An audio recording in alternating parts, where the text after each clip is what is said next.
Hello friends. तो आइए शुरू करते हैं कहानी नेताजी का चश्मा। हालदार साहब को हर 15वें दिन कंपनी के काम के सिलसिले में उस कस्बे से गुजरना पड़ता था। कस्बा बहुत बड़ा नहीं था जिसे पक्का मकान कहा जा सके, वैसे कुछ ही मकान, और जिसे बाजार कहा जा सके वैसा एक ही बाजार था। कस्बे में एक लड़कों का स्कूल, एक लड़कियों का स्कूल, एक सीमेंट का छोटा सा कारखाना, 2 ओपन एयर सिनेमा घर और एक ठो नगर पालिका भी थी। नगर पालिका थी तो कुछ ना कुछ करती भी रहती थी। कभी कोई सड़क पक्की करवा दी तो कभी कुछ पेशाब घर बनवा दिए, कभी कबूतरों की छतरी बनवा दी तो कभी कवि सम्मेलन करा दिया।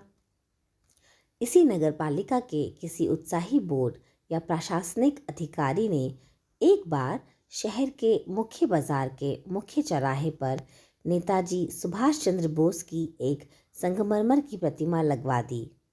यह कहानी उसी प्रतिमा के बारे में है, बल्कि उसके भी एक छोटे से हिस्से के बारे में।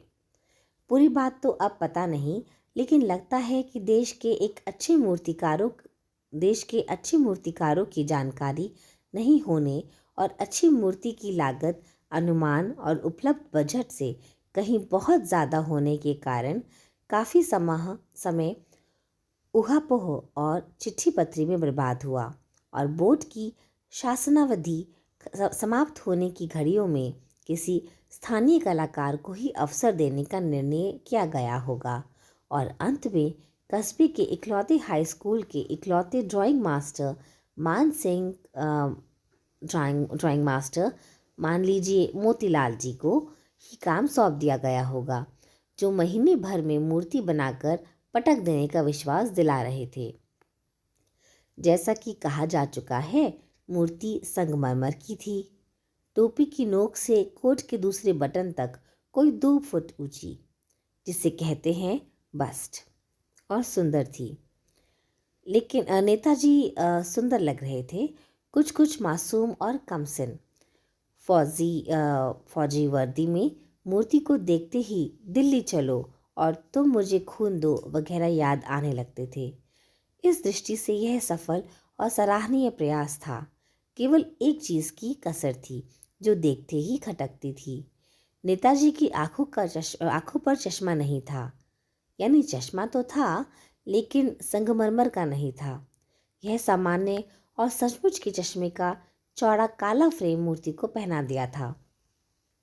हालदार साहब जब पहली बार इस कस्बे से गुजरे और चौराहे पर पान खाने रुके, तभी उन्होंने इसे लक्षित किया और उनके चेहरे पर एक कौतुक भरी मुस्कान फैल गई। वाह भाई, यह आइडिया भी ठीक है। मूर्ति पत्थर की लेकिन चश्मा रियल। जीप कस्बा छोड़कर आगे बढ़ गई। तब भी हालदार साहब इस मूर्ति के बारे में ही सोचते रहे और अंत में इस निष्कर्ष पर पहुंचे कि कुल मिलाकर कस्बे के नागरिकों का यह प्रयास सराहनीय ही कहा जाना चाहिए। महत्व मूर्ति के रंग रूप या कद का नहीं, उस भावना का है, वरना तो देशभक्ति भी आजकल मजाक की चीज़ होती जा रही है। दूसरी बार जब हालदार साहब उधर से गुजरे तो उन्हें मूर्ति में कुछ अंतर दिखाई दिया। ध्यान से देखा तो पाया कि चश्मा दूसरा है। पहले मोटे फ्रेम वाला चौकोर चश्मा था, अब तार के फ्रेम वाला गोल चश्मा है। हालदार साहब का कौतुक और बढ़ा। वाह भाई, क्या आइडिया है। मूर्ति कपड़े नहीं बदल सकती, लेकिन चश्मा तो बदल ही सकती है। तीसरी बार फिर नया चश्मा आया। हालदार साहब की आदत पड़ गई, हर बार कस्बे से गुजरते समय चौराहे पर रुकना, पान खाना और मूर्ति को ध्यान से देखना। एक बार जब कौतूहल दुर्दमनीय हो गया तो पान वाले से पूछ ही लिया, क्यों भाई, क्या बात है, यह तुम्हारे नेताजी का चश्मा हर बार बदल कैसे जाता है। पान वाले के खुद के मुंह में पान ठुसा हुआ था। वह एक काला, मोटा और खुशमिजाज आदमी था। हालदार साहब का प्रश्न सुनकर वह आंखों ही आंखों में हंसा। उसकी तोंद थिरकी। पीछे घूमकर उसने दुकान के नीचे पान थूका और अपनी लाल काली बत्ती सी दिखाकर बोला, कैप्टन चश्मे वाला करता है। क्या कहता है? हालदार साहब कुछ समझ नहीं पाए। चश्मा चेंज कर देता है, पान वाले ने समझाया। क्या मतलब? क्यों चेंज कर देता है? हालदार साहब अब भी नहीं समझ पाए। कोई गिराक आ गया समझे, उसको बड़े चौखट वाला चाहिए तो कैप्टन किधर से लाएगा, तो उसने मूर्ति वाला दे दिया, उधर दूसरा बिठा दिया। अब हालदार साहब को बात कुछ कुछ समझ आई। एक चश्मे वाला है जिसका नाम कैप्टन है, उसे नेताजी की बगैर चश्मे वाली मूर्ति बुरी लगती है, बल्कि आहत करती है, मानो चश्मे के बगैर नेताजी को असुविधा हो रही हो। इसलिए वह अपनी छोटी सी दुकान में उपलब्ध गिने चुने फ्रेमों में से एक नेताजी की मूर्ति पर फिट कर देता है। लेकिन जब कोई ग्राहक आता है और उसे वैसे ही फ्रेम की दरकार होती है जैसा मूर्ति पर लगा है, तो कैप्टन चश्मे वाला मूर्ति पर लगा फ्रेम संभवतः नेताजी से क्षमा मांगते हुए लाकर ग्राहक को दे देता है और बाद में नेताजी को दूसरा फ्रेम लौटा देता है। वाह भाई वाह, खूब आइडिया। क्या आइडिया है! लेकिन भाई एक बात अभी भी समझ में नहीं आई। हालदार साहब ने पान वाले से फिर पूछा, नेताजी का ओरिजिनल चश्मा कहाँ गया? पान वाला दूसरा पान मुंह में ठूस चुका था। दोपहर का समय था, दुकान पर भीड़ भाड़ अधिक नहीं थी। वह फिर आंखों ही आंखों में हंसा। उसकी तोंद थिरकी, कत्थे की डंडी फेंक पीछे मुड़कर उसने नीचे पीक थूकी और मुस्कुराता हुआ बोला, मास्टर बनाना भूल गया।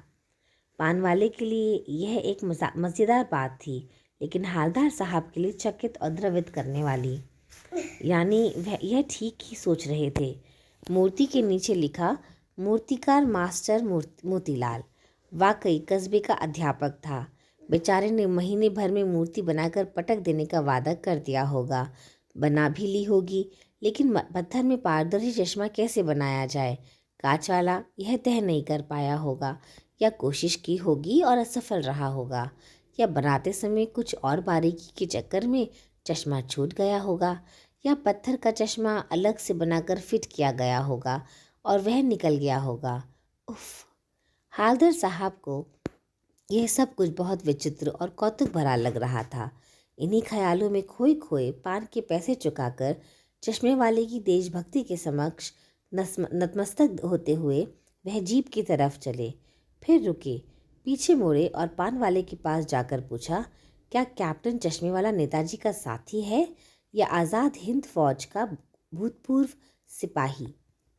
पान वाला नया पान खा रहा था।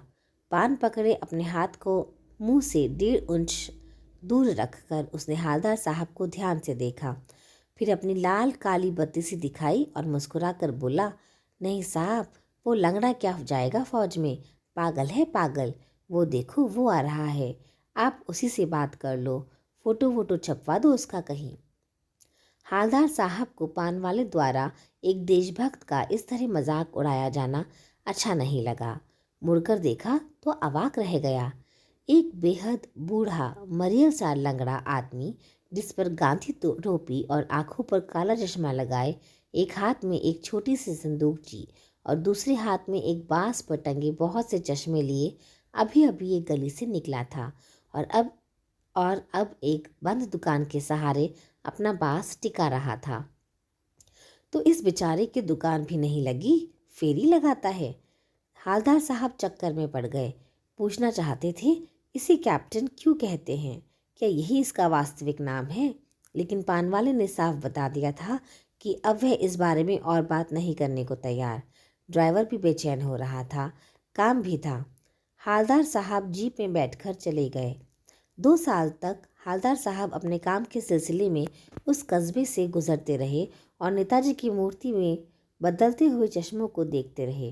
कभी गोल चश्मा होता तो कभी चौकोर, कभी लाल, कभी काला, कभी धूप का चश्मा, कभी बड़े कांचों वाला गोगो चश्मा, पर कोई ना कोई चश्मा होता ज़रूर।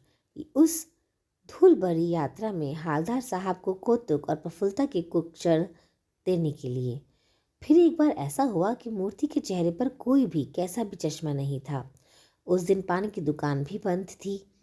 चौराहे की अधिकांश दुकानें बंद थी। अगली बार भी मूर्ति की आंखों पर चश्मा नहीं था।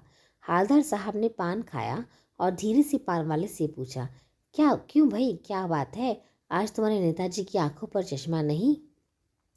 पान वाला उदास हो गया। उसने पीछे मुड़कर मुंह का पान नीचे थूका और सिर झुकाकर अपनी धोती के सीधों से आंखें पोंछता हुआ बोला, साहब, कैप्टन मर गया। और कुछ नहीं पूछ पाए हालदार साहब।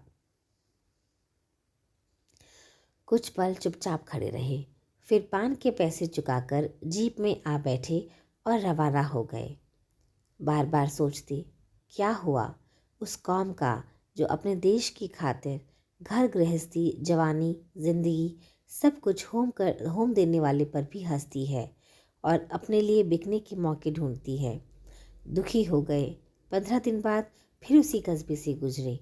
कस्बे में घुसने से पहले ही ख्याल आया कि कस्बे की हृदय स्थली में सुभाष की प्रतिमा अवश्य ही प्रतिष्ठापित होगी, लेकिन सुभाष की आंखों पर चश्मा नहीं होगा, क्योंकि मास्टर बनाना भूल गया और कैप्टन मर गया। सोचा, आज वहां रुकेंगे नहीं, पान भी नहीं खाएंगे, मूर्ति की तरफ देखेंगे भी नहीं, सीधे निकल जाएंगे। ड्राइवर को कह दिया, चौराहे पर रुकना नहीं, आज बहुत काम है, पान आगे कहीं खा लेंगे। लेकिन आदत से मजबूर आंखें चौराहा आते ही मूर्ति की तरफ उठ गई। कुछ ऐसा देखा कि चीखे,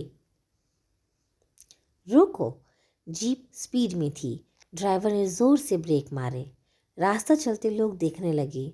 जीप रुकते ना रुकते हालदार साहब जीप से कूदकर तेज तेज कदमों से मूर्ति की तरफ लपके और उसके ठीक सामने जाकर अटेंशन में खड़े हो गए।